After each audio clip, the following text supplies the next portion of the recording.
Hello again. We've got something awesome to show you. I had a fun drawing and the easiest way to draw a crocodile. Trust me, big creatures, magnificent animals, best observed from far, and we've got the easiest way to draw.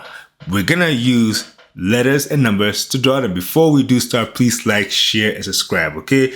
Keep us going because we love this, and we're gonna keep bringing this. We want to keep doing this. Okay, so here we go. So here's the formula. It is 2LCOOM. 2LCOOM.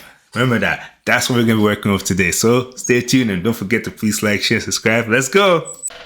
So about to start. So like we said, we're gonna start. So get a pencil and paper ready and let's go.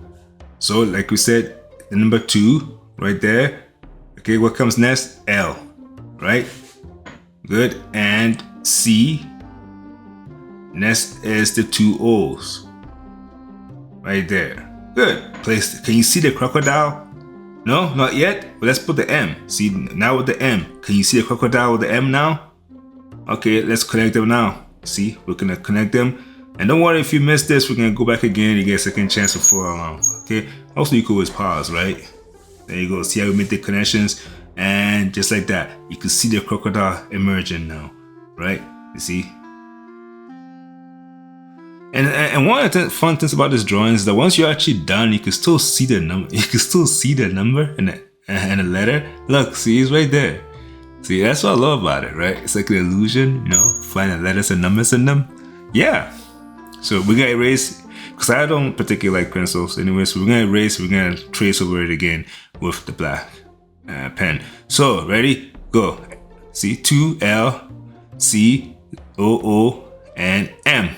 There you go. Now, from here, we're gonna, of course, we're done now, so what do you think is gonna happen now? We're gonna take it further. That's exactly what we're doing. We're gonna take it further because we see the potential. They may look simple, but we're gonna make it not so simple, right? We add colors, shades, whatever, and now we can use it as a gift. This is what I'm talking about. This is actually for the everyday person who just wants to make a card or something cute, and they just follow along this formula and they come up with something like that. See, no matter how simple you take your drawing is, you can always take it further. And here we have the crocodile, special kind of crocodile. If you like this, please like the video, like, share, and subscribe. Talk about it with your friends, and we'll bring you more, right?